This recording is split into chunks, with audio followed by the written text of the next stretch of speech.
ne faut pas que ce soit trop intellectuel. Il faut que derrière le travail du viticulteur ou du fromager, on puisse se faire plaisir. Passer un Tout bon simplement, passer un bon moment.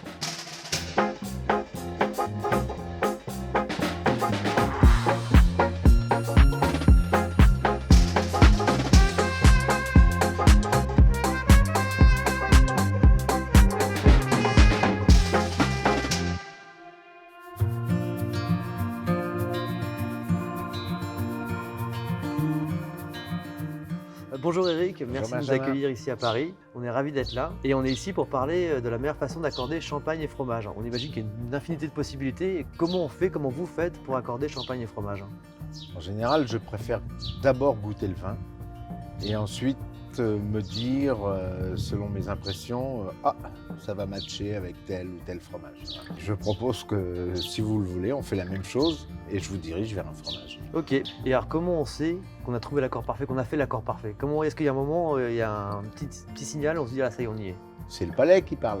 Quand la réaction se fait bien entre le liquide et le solide, il n'y a plus rien à dire. On le sait. On le sait. Ok, Voilà. alors je vous propose qu'on goûte la cuvée Solescence de Jean-Marc Sellec et puis qu'on essaie de trouver l'accord parfait. Avec grand plaisir.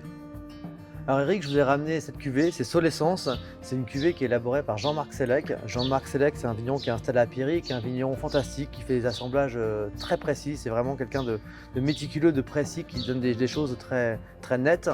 La cuvée Solescence, c'est la cuvée qui reflète vraiment le domaine, parce qu'elle assemble 7 villages. Le domaine est réparti sur 7 villages. On retrouve ces 7 villages dans la cuvée.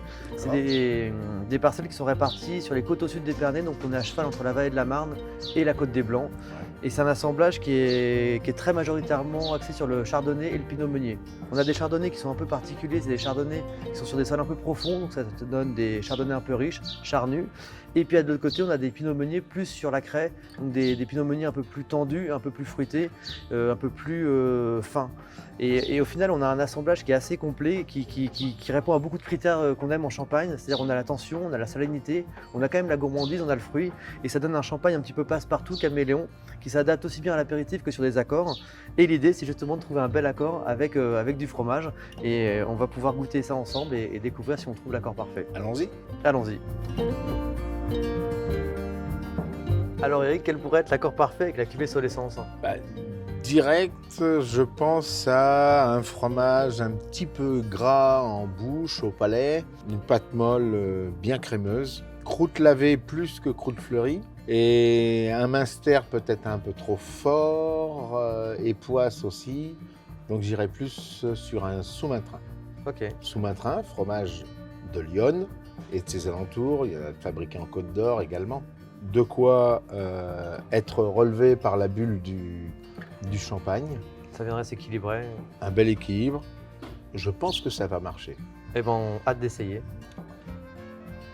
Donc mes sous-maintrins sont arrivés et on va démarrer par un sous-maintrin laitier fabriqué en Côte d'Or. Ok, Donc pâte molle à croûte lavée. C'est un fromage merci. IGP, indication géographique protégée. Et voilà, là on est sur la douceur, on est sur la douceur, sur de la rondeur. Et je pense que ça va marcher. Parce que ce champagne en plus, il a de la finesse. Donc on y va? Allez, on y va. Bingo. Bingo, exactement. Ça marche vachement bien.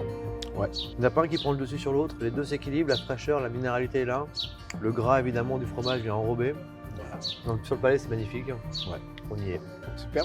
Un premier accord parfait. Est-ce que le deuxième sera aussi bien?